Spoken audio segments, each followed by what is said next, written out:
ಈ ಜೀವಿತ ಬದಲಾಗಿ ಆ ಮಾಲನ್ ಸೇವೆ ಮಾಡ್ತಾ ಇದ್ದಾಳೆ ಅಂತ ಅನ್ಕೊಂಡ್ರ ಎಲ್ರೂ? ಖಂಡಿತ ಇಲ್ಲ. ಖಂಡಿತ ನಾನು ಸೋತು ಅವಳು ಸೇವೆ ಮಾಡ್ತೀನ? ಅವಳು ಸೇವೆ ಮಾಡ್ತಾ ಇಲ್ಲ. ಅವಳನ್ನ ಯಾವ ರೀತಿ ಮುಂಚೆ ಥರ ಹಾಸಿಗೆ ಹಿಡ್ದು ಮಲಗಿದ್ಲೋ ಅದೇ ರೀತಿ ಮಾಡಬೇಕು ಅಂತ ಮನಸ್ಸಲ್ಲಿ ಅವಳ ಮೇಲೆ ಸೇಡ್ ಹಿಡ್ಕೊಂಡು ನಾನು ಒಳಗಡೆ ಬಂದಿದ್ದು. ಅದಕ್ಕೋಸ್ಕರ ಅವಳ ಮೇಲೆ ನನಗೆ ಸಿಟ್ಟೈತೆ. ಅದನ್ನು ಸಿಟ್ಟು ಯಾವ ಥರ ತೋರಿಸ್ಕೋಬೇಕು ಅಂತಂದರೆ ಪ್ರೀತಿಯಿಂದ ತೋರಿಸ್ಕೋಬೇಕು. ಆ ಸೇಡನ್ನು ನಾನು ಪ್ರೀತಿಯಿಂದ ಸೇಡ್ ತೀರಿಸ್ಕೊಳ್ತಾ ಇದ್ದೀನಿ. ಪ್ರೀತಿಯಿಂದ ಚೆನ್ನಾಗಿ ಇಟ್ಕೊಂಡು ಸೇಡ್ ತೀರಿಸ್ಕೊಳ್ತಾ ಇದ್ದೀನಿ. ಸುಮ್ಮನೆ ಇವಾಗ ರಾಂಗ್ ರೂಟಲ್ಲಿ ಸೇಡ್ ತೀರಿಸ್ಕೊಳ್ಳೋಕ್ಕಾಗಲ್ಲ ಅಂತ ಗೊತ್ತಾಯಿತು ನನಗೆ. ಅದಕ್ಕೇ ನಾನು ಈಗ ಒಳ್ಳೆ ಮಾತಲ್ಲಿ ಪ್ರೀತಿಯಿಂದ ಅವಳ ಮೇಲೆ ಸೇಡ್ ತೀರಿಸ್ಕೊಳ್ತಾ ಇದ್ದೀನಿ. ಇವಾಗ ನೋಡಿ ಅವಳಿಗಿನ್ನ ಶುರು. ಅವಳಿಗೇನು ಯಾವಾಗ್ಲೂ ಕಡಿಮೆನೇ ಆಗಬಾರ್ದು. ಯಾವ ಹಾಸ್ಪಿಟ್ಲಿಗೆ ಹೋಗಿ ಏನು ಮಾಡ್ಕೊಂಬಂದ್ರೂ ಕಡಿಮೆ ಆಗಬಾರ್ದು. ಒಂದಕ್ಕೆ ಹೋಗಿ 9 ಕಾಯಿಲೆ ಇಟ್ಕೋಬೇಕು. ಒಂದೊಂದು ಕಾಯಿಲೆ ಶುರು ಆಗ್ತಿದ್ದಂಗೆ ಒಂದೊಂದು ಕಾಯಿಲೆ ಶುರು ಆಗೋ ಥರ ಮಾಡ್ತೀನಿ ನಾನು. ಅವಳಿಗೆ ಏನು ಮಾಡಬೇಕು, ಅವಳಿಗೆ ಹೆಂಗೆ ಅಡುಗೆ ಎಲ್ಲ ಮಾಡಿಕೊಡ್ಬೇಕು ಅನ್ನೋದು ನನಗೆ ಚೆನ್ನಾಗಿ ಗೊತ್ತೈತೆ. ಎಲ್ಲರೂ ನನ್ನ ಜೀವಿತ ಬದಲಾಗ್ಬಿಟ್ಟಿದ್ದಾಳೆ, ಸೋತ್ಬಿಟ್ಲು ಅಂತ ಅಂದ್ಕೊಂಡ್ರಾ? ನಾನು ಇಲ್ಲೋಡು, ನಾವು ಇವತ್ತು ಬಡವರೇ ಆಗಿರ್ಬೋದು. ಯಾರ ಮುಂದೂ ನಾವು ಸೋಲೋ ಮಾತೇ ಇಲ್ಲ. ಬಡವರನ್ನ ಮಾತ್ರಕ್ಕೆ ನಾವು ಯಾರ ಮುಂದೂ ಕೈ ಚಾಚಿ ಸೋತಿಲ್ಲ ನಾವು ಇನ್ನೂವರೆಗೂ. ನನಗೆ ಹಿಂಗೆ ಮಾಡಿಲ್ಲಲ್ಲ, ಅವಳಿಗೆ ಸೇಡ್ ತೀರಿಸ್ಕೋಬೇಕು ಅಂತ ಬಂದಿರೋದು. ನೋಡಿನ ಆ ಮಾಲನಿಗೆ ಚೆನ್ನಾಗಿ ಮಾಡ್ತೀನಿ. ಹೆಂಗೆ ಪ್ರೀತಿಯಿಂದ ನಾನು ಹೆಂಗೆ ಸೇಡ್ ತೀರಿಸ್ಕೊಳ್ತಾ ಇದ್ದೀನಿ ನೋಡಿ. ಅವಳಿಗೆ ಇದು ಸರಿಯಾಗಿ ಮಾಡ್ತೀನಿ, ಬಿಡಲ್ಲ ಅವಳಿಗೆ. ಮತ್ತೆ ಮಾಲ ದೊಡ್ಡಮ್ಮನಿಗೆ ತುಂಬ ಲೂಸ್ ಮೋಷನ್ ಆಗ್ತಿದೆ. ಏನಾದರೂ ಜ್ಯೂಸ್ ಏನಾದರೂ ಮಾಡ್ಕೊಡ್ತೀರಾ? ಇನ್ನೂ ಕಡಿಮೆ ಆಗಿಲ್ವಾ ಗಿಣಿ? ಅಯ್ಯೋ ಮಾಲು ಅಕ್ಕ ಪಾಪ ಮೊನ್ನೆ ಏನೋ ಚೆನ್ನಾಗಾದ್ರು. ಇದೇನಪ್ಪ ಇದು ಸಡನ್ನಾಗಿ ಈ ರೀತಿ ಆಯಿತು. ರಾಗಿ ಗಂಜಿ ಮಾಡ್ಕೊಡ್ತೀನಿ ಬಿಡು. ರಾಗಿ ಗಂಜಿ ಕುಡಿದ್ರೆ ಸ್ವಲ್ಪ ತಂಪಾಗುತ್ತೆ ಅಂತ ಹೇಳ್ತಿದ್ರು. ಸ್ವಲ್ಪ ಈಟಿಗಂಗೆ ಆಗೈತೆ ಅಂತ ಹೇಳಿ ಎಲ್ಲ ಹೇಳ್ತಿದ್ರಲ್ಲ. ರಾಗಿ ಗಂಜಿ ಮಾಡ್ಕೊಡ್ತೀನಿ ಹೇಳು. ರಾಗಿ ಗಂಜಿ ಮಾಡಿಕೊಟ್ಟು ಅವ್ರಿಗೆ ಸ್ವಲ್ಪ ಇದು ಮಾಡ್ತೀನಿ. ರಾಗಿ ಗಂಜಿ ಮಾಡ್ತೀನಿ ಹೇಳು. ಹೊಟ್ಟೆಗೆಲ್ಲ ಹಿಂಡಾಗುತ್ತೆ ಅಪ್ಪ. ಹೋಗಲ್ಲ ಅಪ್ಪ, ಹೊಟ್ಟೆಗೆಲ್ಲ ಹಿಂಡಂಗೆ ಆಗುತ್ತೆ ಜೀವಿತ. ನೋಡೋಕ್ಕಾಗ್ತಿಲ್ಲ ದೊಡ್ಡಮ್ಮ. ನೀವು ಚೆನ್ನಾಗಿದ್ದೀರಾ ಅನ್ನೋ ಒಂದು ಖುಷಿ ಬಂದಿದ್ದ ತಕ್ಷಣ ನಿಮಗೆ ಈ ರೀತಿ ಆಗ್ತಾ ಇತ್ತಲ್ಲ, ಹಿಂಗೆ ಚೆನ್ನಾಗಿರೋದೊಂಥರ ನೋಡಿ ನನಗೆ ಭಾಳ ಖುಷಿ ಆಗ್ಬಿಡ್ತು ದೊಡ್ಡಮ್ಮ.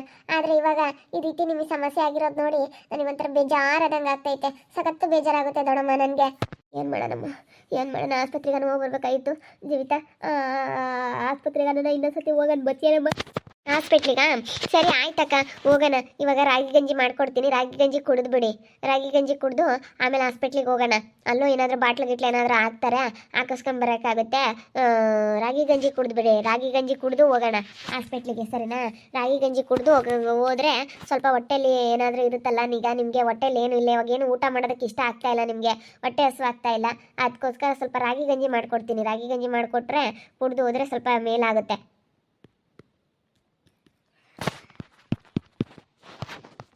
ಸರಿ ಆಯ್ತು, ಒಂದಿಟ್ಟು ಮಾಡ್ಕೊಂಡು ಕೊಡು. ಒಂದು ಈಟೈತೆ ಮಾಡಮ್ಮ, ಸ್ಯಾನೆ ಮಾಡಬೇಡ. ಯಾಕನ ಹೊಟ್ಟೆಲ್ಲ ಈಟೈತೆ, ಸಖತ್ತು ಹೊಟ್ಟೆ ನೋಯ್ತೈತೆ. ಅಪ್ಪ ಹೊಟ್ಟೆಲ್ಲ ಹಿಂಡ್ದಂಗೆ ಆಗ್ತೈತೆ. ಅಮ್ಮ ಇವಾಗಿನ ಫೋನ್ ಮಾಡಿತ್ತು ಅಮ್ಮ, ದೊಡ್ಡಮ್ಮನ ಹುಷಾರಾಗಿ ನೋಡ್ಕೊಳಮ್ಮ, ಯಾಕೋ ಹುಷಾರಿಲ್ಲ ಅಂತೇಳಿ ಅಮ್ಮ ಫೋನ್ ಮಾಡಿತ್ತು. ಬಂದೇನಮ್ಮ ಮನೆಗೆ ಅಂತ? ಹ್ಞೂನಮ್ಮ ಬಂದೆ ಅಂತ ಹೇಳಿದ್ದೀನಿ. ನಡಿ ದೊಡ್ಡಮ್ಮ ಕೂತ್ಕೊ. ನೋಡಿ ರಾಗಿ ಗಂಜಿ ಮಾಡಿಕೊಡ್ತಾರೆ ಅತ್ತೆ. ಜೀತಾತೆ ರಾಗಿ ಗಂಜಿ ಮಾಡಿಕೊಡಿ ಸ್ವಲ್ಪ. ಕೂತ್ಕೊಳ್ಳಿ ದೊಡ್ಡಮ್ಮ, ಕೂತ್ಕೊಳ್ಳಿ. ರಾಗಿ ಗಂಜಿ ಮಾಡ್ತೀನಿ. ರಾಗಿ ಗಂಜಿ ಕುಡಿದ್ಬಿಟ್ಟು ಇನ್ನು ಹಾಸ್ಪಿಟ್ಲಿಗೆ ಹೋಗೋ ಅಷ್ಟೊತ್ತಿಗೆ ಫುಲ್ ಸುಸ್ತಾಗಬೇಕು ಇವಳು. ಆ ರೀತಿ ಮಾಡ್ತೀನಿ. ಮಾಡ್ತೀನಿ ರಾಗಿ ಗಂಜಿನ ಚೆನ್ನಾಗಿ ಮಾಡ್ತೀನಿ. ಚೆನ್ನಾಗಿ ವರ್ಕೌಟ್ ಆಗ್ತಾಯಿತೆ. ನಾನು ಮಾಡಿರೋದು ಒಂದೇ ಸತಿಗೆ ಯಾವ ರೀತಿ ವರ್ಕೌಟ್ ಆಗ್ತಾಯಿತೆ. ಏನಂದ್ರೆ ಇವಳು ಚೆನ್ನಾಗಿ ಆಗಬಾರ್ದು. ಇನ್ನು ಹಾಸಿಗೆ ಹಿಡಿದು ನೆಲ ಹಿಡಿಬೇಕು. ಇವಳು ಚೆನ್ನಾಗಿ ಆಗ್ಬಿಟ್ರೆ ಇನ್ನೂ ಹಿಡಿಯೋಕ್ಕಾಗಲ್ಲ ಮನೇಲಿ. ಏನು ನನಗೆ ಹಿಡ್ಕೊಂಡು ಹೊಡಿತಾಳೆ, ಜೋರು ಮಾಡ್ತಾಳೆ. ಅದಕ್ಕೆ ಇವಾಗ ನನಗೆ ಹಿಡ್ಕೊಂಡು ತಿರ್ಗಿಸಿ ಹೊಡಿಯೋಕ್ಕಂತೂ ಆಗಲಿಲ್ಲ. ಈ ರೀತಿ ಆದರೂ ಸೇಡ್ ತೀರಿಸ್ಕೊಂತೀನಿ, ನಾನು ಬಿಡಲ್ಲ ಇವಳ ಮೇಲೆ. ಏನೋ ತಿಳ್ಕೊಬಿಟ್ಟವಳೆ, ನನ್ನೇನೇನು ಮೆನ ಕೆಲಸದವಳು ಮಾಡ್ಕೊಂಡವಳೆ. ಮಾಡ್ತೀನಿ. ನಮ್ಮತ್ತೆ ಹೆಂಗೆ ಮಾತಾಡ್ತಾಳೆ. ಏನು ಅವಳೇನೇನು ದೊಡ್ಡಿದೆ ಹಂಗೇನಿ? ಏನೇನು 1 ರೂಪಾಯಿ ದುಡಿಯಲ್ಲ, ಏನಿಲ್ಲ. ಈಗ ಚೆನ್ನಾಗಾದರೂ ದುಡಿಯಲ್ಲ. ಮನೆ ಕಂಡಿರೋ ಮಕ್ಕಳಾಗಿ ಇನ್ನೆಲ್ಲಿ ದುಡಿತಾಳ ಅವಳು? ಮತ್ತೆ ಯಾಕೆ ಹಿಂಗೆ ನೋಡ್ಕೊಂಡು ಸಿಟ್ಟು ಮಾಡಿಕೊಂಡು ಏನೋ ಹಾಕ್ತಾ ಇದ್ದಾರೆ, ಏನೋ ಹಾಕಿ ಮಿಕ್ಸ್ ಮಾಡ್ತಾ ಇದ್ದಾರಲ್ಲ. ಇವ್ರ ಮೇಲೆ ಯಾಕೋ ನನಗೆ ಡೌಟಪ್ಪ ಇವತ್ತೆ ಮೇಲೆ. ನೋಡೋಣ, ಇವಾಗ ನಗ್ನಗ್ತಾ ಮಾತಾಡಿದ್ರು. ಈಗ ನೋಡಿದ್ರೆ ಸಿಟ್ಟು ಮಾಡಿಕೊಂಡು ಏನೋ ಪೇಪರ್ ಇಲ್ಲಿರೋದೇನೋ ಹಾಕಿದ್ರು, ಅದಕ್ಕೆ ಆ್ಯಡ್ ಮಾಡಿದ್ರು. ಏನಂತ ಗೊತ್ತಾಗಲಿಲ್ಲ, ಏನೋ ಹಾಕಿದ್ರು. ಇವತ್ತೇ ಯಾಕೋ ನೋಡಿ ಎಷ್ಟು ಮಕ್ಕ ನೋಡಿ ಹಿಂಗೆ ಉಮ್ಮನಂಗೆ ಹೆಂಗೆ ಮಾಡ್ಕೊಂಡವ್ರೆ. ಆವಾಗಲೇ ನೋಡಿರೋ ಫೇಸ್ಗೂ ಈಗ ನೋಡಿರೋ ಫೇಸ್ಗೂ ಭಾಳ ವ್ಯತ್ಯಾಸ ಇದೆ. ಭಾಳ ಸಿಟ್ಟು ಮಾಡ್ಕೊಂಡವ್ರೆ. ಯಾಕೆ ರಾಗಿ ಗಂಜಿ ಕೇಳಿದ್ಕೆ ಸಿಟ್ಟು ಮಾಡ್ಕೊಂಡ್ರು ಅನಿಸುತ್ತೆ ನಮ್ಮ ದೊಡ್ಡಮ್ಮ. ರಾಗಿ ಗಂಜಿ ಕೇಳಿದ್ಕೆ ಇವ್ರ ಮುಖ ನೋಡಿದ್ರೆ ನನಗೆ ಗೊತ್ತಾಗ್ತಾ ಇದೆ. ಮುಖ ಎಕ್ಸ್ಪ್ರೆಷನ್ ನೋಡಿದ್ರೆ ನನಗೆ ಗೊತ್ತಾಗ್ತಾ ಇದೆ. ಇವ್ರು ನೋಡು ಹಿಂಗೆ ಸಿಟ್ಟು ಮಾಡ್ಕೊಂಡವ್ರೆ. ಇವರೇ ಮಾಡ್ಕೊಡ್ತೀನಿ ಅಂದಿದ್ದು, ಅವ್ರು ಕೇಳಲೂ ಇಲ್ಲ. ಏನು ದೊಡ್ಡಮ್ಮನ ಕಂಡ್ರೆ ಆಗಲ್ಲ ಅನ್ಸುತ್ತೆ. ನಮ್ಮ ಎಲ್ಲ ಹೇಳ್ತಿದ್ರು ಹಿಂಗೆಲ್ಲ ಜಗಳ ಮಾಡ್ಕೊಂಡಿದ್ರು ಬಿಟ್ಟು ಹೋಗಿದ್ರು ಅಂತ ಹೇಳ್ತಾ ಇದ್ರು. ಇವತ್ತೆ ಮೇಲೆ ಯಾಕೋ ನನಗೆ ಡೌಟು, ತುಂಬ ಡೌಟ್ ಹೊಡಿತಾ ಐತಿ ಇವತ್ತೆ ಮೇಲೆ. ನನಗೆ ಮಾತಾಡಿಸ್ತೀನಿ ನೋಡೋಣ. ಅತ್ತೆ ಅತ್ತೆ ಅತ್ತೆ ಆಯ್ತು ರಾಗಿ ಗಂಜಿ ವಾಗಿಣಿ ಆಯಿತು. ಈಗ ನೋಡು ಇವಾಗಿನ ಇಲ್ಲೋಡು ಎಲ್ಲನ ಮಿಕ್ಸ್ ಮಾಡ್ತಾ ಇದ್ದೀನಿ. ಚೆನ್ನಾಗಿ ಮಿಕ್ಸ್ ಮಾಡಬೇಕು. ಚೆನ್ನಾಗಿ ಮಿಕ್ಸ್ ಮಾಡಿದ್ರೆ ಗಂಟಿಲ್ದಂಗಾದರೆ ತೆಳುವಾಗಿದ್ರೆ ಗಂಜಿ ಚೆನ್ನಾಗಿರುತ್ತೆ ಕುಡಿಯೋಕ್ಕೆ. ರಾಗಿ ಗಂಜಿ ಕುಡಿಯೋದ್ರಿಂದ ದೇಹಕ್ಕೆ ತಂಪು, ಹಾಗೆ ಬಲನೂ ಬರುತ್ತೆ ದೇಹಕ್ಕೆ, ಹಾಗೆ ಸ್ವಲ್ಪ ಚೆನ್ನಾಗಿ ಆರೋಗ್ಯನೂ ಚೆನ್ನಾಗಿರುತ್ತೆ. ಬೆಳಗ್ಗೆ ಎದ್ದು ಟೀ ಕಾಫಿ ಈ ಥರ ಎಲ್ಲ ಕುಡಿಯೋದಕ್ಕಿಂತ ಈ ರೀತಿ ರಾಗಿ ಗಂಜಿ ಕುಡಿಯೋದು ತುಂಬ ಒಳ್ಳೆಯದು ದೇಹಕ್ಕೆ. ಅದಕ್ಕೋಸ್ಕರ ನಾನು ಇವಕ್ಕನಿಗೆ ಡೈಲಿ ಇದನ್ನೇ ಕೊಟ್ಬಿಡೋಣ ಅಂತ ಇದ್ದೀನಿ ಬೆಳಗ್ಗೆ ಎದ್ದಿದ ತಕ್ಷಣ. ಯಾಕಂದರೆ ಇಷ್ಟು ದಿವಸ ಪಾಪ ಅವ್ರಿಗೆ ಏನು ಕೊಡ್ತಾ ಇರಲಿಲ್ಲ ನಮ್ಮತ್ತೆ.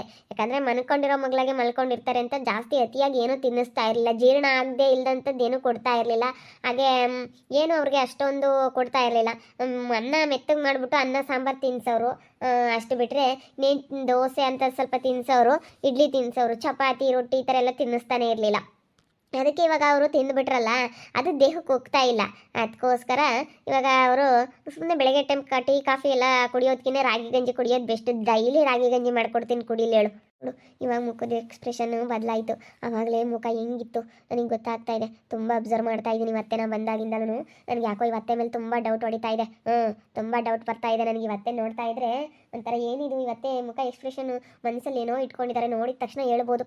ಅವ್ರ ಫೇಸು ಅವ್ರ ಮುಖದ ಬದಲಾವಣೆನೇ ಹೇಳುತ್ತೆ ಇವ್ರ ಮನಸ್ಸಲ್ಲಿ ಏನಿದೆ ಅಂತೇಳಿ. ಇವ್ರ ಮುಖ ಯಾವಾಗ ಎಲ್ಲ ಚೇಂಜ್ ಮಾಡ್ತಾ ಇದ್ದಾರೆ ಆವಾಗಲೇ ನನಗೆ ಗೊತ್ತಾಗ್ತಾ ಇದೆ. ಆವಾಗಲೇ ಉಮ್ಮನ್ನಂಗೆ ಮಾಡಿಕೊಂಡು ಎಲ್ಲ ಮಿಕ್ಸ್ ಮಾಡ್ತಾಯಿದ್ರು. ಏನೋ ಹಾಕಿದ್ರು, ಸಡನ್ನಾಗಿ ಏನೋ ತೆಗ್ದು ಹಾಕಿದ್ರು, ಹಾಕ್ಬಿಟ್ಟು ಏನೋ ಮಿಕ್ಸ್ ಮಾಡ್ತಾ ಇದ್ರು.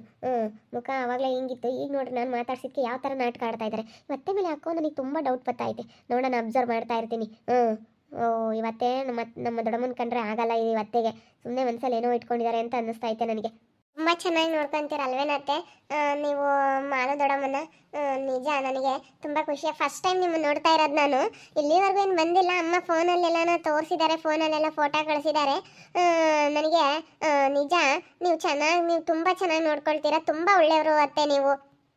ಗಿಣಿ ಚೆನ್ನಾಗಿ ನೋಡ್ಕೋಬೇಕು. ನನಗೇನು ಮಾಲಕ್ಕನ ಚೆನ್ನಾಗಿ ನೋಡ್ಕೊಳ್ಳೋದಂತಂದರೆ ನನಗೆ ತುಂಬ ಇಷ್ಟ. ಅವ್ರನ್ನ ಚೆನ್ನಾಗಿ ನೋಡ್ಕೋಬೇಕು ಅನ್ನೋದೇ ನನಗೆ ಆಸೆ. ಅವ್ರು ಯಾಕಂದರೆ ಪಾಪ ಇಷ್ಟು ದಿವಸ ಹಾಸಿಗೆ ಹಿಡ್ದಿದ್ದ ಮಗಳಲ್ಲೇ ಮಲ್ಕೊಂಡಿದ್ದಾರೆ. ಇಷ್ಟು ದಿವಸ ನಮ್ಮ ಅತ್ತೆ ಅವ್ರು ನೋಡ್ಕೊಂಡಿದ್ದಾರೆ. ಅದಕ್ಕೆ ಇನ್ಮೇಲಾದರೂ ನಾವು ಚೆನ್ನಾಗಿ ನೋಡ್ಕೋಬೇಕಲ್ಲ ಅವ್ರನ್ನ. ಅವ್ರು ಚೆನ್ನಾಗಿರ್ಬೇಕಲ್ಲ, ಚೆನ್ನಾಗೆಲ್ಲ ಕಡೆ ಓಡಾಡಿಕೊಂಡು ಜಿಗ್ದಾಡ್ಕೊಂಡು ಕುಂದಾಡ್ಕೊಂಡು ಚೆನ್ನಾಗಿರಬೇಕು. ಆದರೆ ಏನು ಮಾಡಲಿ ಪಾಪ ಅವ್ರಿಗೆ ಬೇದಿ ಆಗ್ತಾಯಿದೆ. ಬೇದಿ ಆಗಿಬಿಟ್ರೆ ಕೈ ಕಾಲೆಲ್ಲ ಸುಸ್ತಾಗ್ಬಿಡುತ್ತೆ, ಓಡಾಡೋಕ್ಕಾಗೋದಿಲ್ಲ, ಈ ರೀತಿ ಆಗುತ್ತೆ. ಪಾಪ ಅವ್ರಿಗೆ ಆ ರೀತಿ ಆಗೋದೇ ಸ್ವಲ್ಪ ಇದು ಏನು ಮಾಡೋದು ಬಿಡು, ಏನು ಮಾಡೋಕ್ಕಾಗಲ್ಲ. ಅವ್ರು ಚೆನ್ನಾಗಿರ್ಬೇಕು ಒಟ್ಟಿನಲ್ಲಿ ಅಷ್ಟೇ. ನಮಗೆ ಒಟ್ಟಿನಲ್ಲಿ ಆ ಅಕ್ಕ ಚೆನ್ನಾಗಿರ್ಬೇಕು. ಮಾಲು ಅಕ್ಕ ನನಗೆ ತುಂಬ ಒಳ್ಳೆಯವ್ರತ್ತೆ.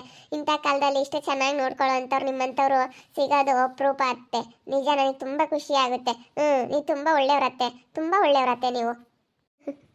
ಮತ್ತೆ ಒಳ್ಳೆಯವ್ರಾಗಬೇಕು. ಯಾರ ಹತ್ರನೇ ಆಗಲಿ ಒಳ್ಳೆಯವರಪ್ಪ ಅಂತ ಅನ್ನಿಸ್ಕೊಂಡ್ರೆ ಸಾಕು, ಅಷ್ಟೇ, ಇನ್ನೇನೋ ಬೇಡ ನಮಗೆ. ಅದಕ್ಕೆ ಮತ್ತೆ ನಾನು ರಾಗಿ ಗಂಜಿ ಮಾಡಿಕೊಡ್ತಾ ಇರೋದು. ಈಗ ಹೊಟ್ಟೆ ತುಂಬ ಈ ರಾಗಿ ಗಂಜಿ ಕುಡಿದ್ಬಿಟ್ರೆ ಅವ್ರಿಗೆ ಹೊಟ್ಟೆಯಲ್ಲಿ ತಂಪಾಗುತ್ತೆ.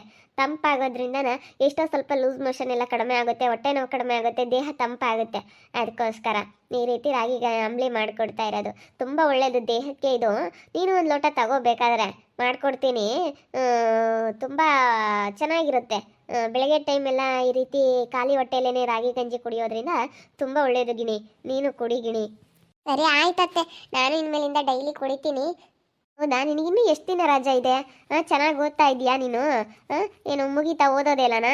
ಮುಗೀತತ್ತೆ, ಓದೋದೆಲ್ಲ ಮುಗೀತು. ಇವಾಗ ನಾನು ನೆಕ್ಸ್ಟ್ ಏನಕ್ಕಾದ್ರೂ ಜಾಯ್ನ್ ಆಗೋದು ಏನೋ ಮಾಡೋಣ ಅಂತ ನೋಡ್ತಾ ಇದ್ದೀನಿ. ಸದ್ಯಕ್ಕೆ ಒಂದು ತಿಂಗಳು ಎಲ್ಲೂ ಹೋಗೋದು ಬೇಡ, ಮನೇಲೇ ಇದ್ಬಿಡೋಣ ಅಂತ ಅಂದ್ಕೊಂಡಿದ್ದೀನಿ. ಇವಾಗ ಅಮ್ಮ ಬೇರೆ ತುಂಬ ಬೇಜಾರಲ್ಲಿದ್ದಾರೆ, ಅಪ್ಪ ಬೇರೆ ಬಂದಿಲ್ವಲ್ಲ, ಅಮ್ಮ ಬೇಜಾರಾಗಿರೋದ್ರಿಂದ ನೋಡೋದು ಇನ್ನೂ ಒಂದು ತಿಂಗಳು ಅಮ್ಮ ಎಲ್ಲೂ ಹೋಗ್ಬೇಡ, ಆರಾಮಾಗಿ ಮನೇಲಿರು ಅಂತ ಹೇಳೈತೆ. ನೋಡೋದು ಒಂದು ತಿಂಗಳು ಆರಾಮಾಗೆ ಮನೇಲಿರೋಣ ಅಂತ ಅಂದ್ಕೊಂಡಿದ್ದೀನಿ ಕಣತ್ತೆ. ಇರು ಒಂದು ತಿಂಗಳು ಅಲ್ದಿದ್ರೆ 2 ತಿಂಗಳಿರು. ಆಮೇಲೆ ಬೇಕಾದರೆ ಯಾವುದಾದ್ರೂ ನೋಡಿಕೊಂಡು ಚೆನ್ನಾಗಿರೋ ಜಾಬ್ ಸಿಕ್ಕಿದ್ರೆ ಹೋಗಿ ಜಾಯ್ನ್ ಆಗಮಂತೆ. ಚೆನ್ನಾಗಿ ಒಟ್ಟಿನಲ್ಲಿ ನನಗೂ ಅಷ್ಟೇ, ನಾನು ಯಾವುದಾದ್ರೂ ಕೆಲ್ಸಕ್ಕೆ ಹೋಗ್ಬೇಕು ಅಂತ ಅಂದ್ಕೊಂಡಿದ್ದೀನಿ. ನನಗೂ ಸ್ವಲ್ಪ ಜಾಸ್ತಿ ಸ್ಯಾಲ್ರಿ ಇರೋ ಅಂಥದ್ದಾಗಬೇಕು. ಆ ಥರ ಕೆಲ್ಸಕ್ಕೆ ನಾನು ಹೋಗೋಣ ಅಂತ ಅಂದ್ಕೊಂಡಿದ್ದೀನಿ. ನೋಡೋಣ, ಟ್ರೈ ಮಾಡ್ತಾ ಇರ್ತೀನಿ. ನಿನಗೂ ಮಾಡ್ಕೊಡ್ಲಾ? ಕುಡಿತೀಯ ರಾಗಿ ಗಂಜಿನ? ಬೇಡ ಕಣತೆ, ದೊಡ್ಡಮ್ಮನಿಗೊಂದು ಕೊಡು ಸಾಕು. ನೀನು ಕುಡಿಯೋದಾದರೆ ಕುಡಿ. ಇಲ್ಲ ಇಲ್ಲ ಇಲ್ಲ, ನಾನು ಕುಡಿಯೋದಿಲ್ಲ. ನಾನು ಬೆಳಗ್ಗೆ ಟೈಮ್ ಕುಡಿತೀನಿ, ಇಷ್ಟೊತ್ತಲ್ಲಿ ಕುಡಿಯಲ್ಲ. ಯಾಕಂದರೆ ಅವ್ರು ಊಟ ಮಾಡಿಲ್ವಲ್ಲ, ತಿಂಡಿ ಊಟ ಏನು ಮಾಡಿಲ್ವಲ್ಲ, ಅದಕ್ಕೋಸ್ಕರ ಕೈ ಕಾಲೆಲ್ಲ ನಿಶಕ್ತಿ ಇರುತ್ತೆ, ಓಡಾಡೋದಕ್ಕಾಗಲ್ಲ, ಸುಸ್ತಾದಂಗೆ ಆಗುತ್ತೆ. ಈಗ ಹಾಸ್ಪಿಟ್ಲಿಗೆ ಹೋಗ್ಬೇಕಂತಂದ್ರೆ ಅಲ್ಲೆಲ್ಲ ಮೆಡಿಸನ್ ಹಾಕ್ತಾರೆ, ಆ ಮೆಡಿಸನ್ಗೆಲ್ಲ ತಡ್ಕೋಬೇಕಂತಂದರೆ ಹಿಂಗೆ ಅಂತಂದರೆ ಸ್ವಲ್ಪ ಸ್ಟ್ರಾಂಗ್ ಆಗಿರಬೇಕು. ಅದಕ್ಕೆ ರಾಗಿ ಗಂಜಿ ಯಾವಾಗಾದ್ರೂ ಕುಡೀಲಿ. ಆಮೇಲೆ ಬೇಕಾದ್ರೆ ಅಲ್ಲೆಲ್ಲಾದ್ರೂ ಹೊರಗಡೆ ಬಿಸಿ ಬಿಸಿ ಇಡ್ಲಿ ಏನಾದರೂ ಸಿಕ್ಕಿದ್ರೆ ಇಡ್ಲಿ ಆದರೂ ತರಿಸ್ಕೊಡೋಣ, ತಿನ್ಸೋಣ ಅಂತ. ನೋಡೋಣ. ನೋಡಿದ್ರಲ್ಲ ವೀಕ್ಷಕರೇ, ಇವಳು ಮಾಲನ ತುಂಬ ಚೆನ್ನಾಗಿ ನೋಡ್ಕೊಳ್ತಾ ಇದೆಯತ್ತೆ ಅಂತ ನಾನು ಹೊಗಳುತ್ತಾ ಇದ್ದಾಳೆ ಗಿಣಿ. ಇವಳು ಸ್ಪಂದನ ಅಕ್ಕನ ಮಗಳು ಗಿಣಿ ಅಂತ ಹೇಳಿ ಇವಳ ಹೆಸರು. ಇವಳದು ಬೇರೆನೇ ಹೆಸರು, ಆದರೆ ಮನೆಯಲ್ಲೆಲ್ಲನ ಇಲ್ಲಿ ಮತ್ತೆ ನಮ್ಮ ಮಾವ, ನಮ್ಮ ಗಂಡ, ಇವು ಎಲ್ಲ ಇವರೆಲ್ಲನ ಗಿಣಿ ಗಿಣಿ ಗಿಣಿ ಅಂತ ಹೇಳಿ ಕರೆದ್ಬಿಟ್ಟು ಗಿಣಿ ಅಂತಲೇ ಎಲ್ಲರೂ ಕರೆಯೋದಂತೆ. ಇವಳ ಹೆಸರು ಏನೋ ಬೇರೆ ಇದೆಯಂತೆ, ಏನು ಎತ್ತ ನನಗೆ ಗೊತ್ತಿಲ್ಲ ಇನ್ನೂ ಸರಿಯಾಗಿ. ಇನ್ನು ಇವತ್ತೇ ಇವಳು ಬಂದಿರೋದು ಫಸ್ಟ್ ಟೈಮ್ ನಮ್ಮ ಮನೆಗೆ, ಅದಕ್ಕೋಸ್ಕರ ಇವಳ ಹೆಸರು ಗಿಣಿ ಅಂತಲೇ ಕರೀತಾ ಇರೋದು. ನೋಡ್ತಾ ಇರಿ, ನೀನೇನಾಗ್ಬೋದು ಅಂತ ಮುಂದಿನ ಭಾಗದಲ್ಲಿ ನೋಡ್ತಾ ಇರ್ರಿ. ಹಾಗೆ ವಿಡಿಯೋ ಬಗ್ಗೆ ನಿಮ್ಮ ಅಭಿಪ್ರಾಯನ ಕಮೆಂಟ್ ಮಾಡಿರಿ. ಹಾಗೆ ವಿಡಿಯೋ ಎಷ್ಟಾಗಿದ್ರೆ ಲೈಕ್ ಮಾಡಿ, ಶೇರ್ ಮಾಡಿ. ಇನ್ನೂ ಯಾರ್ಯಾರು ನಮ್ಮ ಚಾನಲ್ ಸಬ್ಸ್ಕ್ರೈಬ್ ಮಾಡ್ಕೊಂಡಿಲ್ಲ ತಪ್ಪದೆ ಕೂಡಲೇ ಸಬ್ಸ್ಕ್ರೈಬ್ ಮಾಡ್ಕೊಳ್ಳಿ. ಓಕೆ ವೀಕ್ಷಕರೇ, ಧನ್ಯವಾದಗಳು.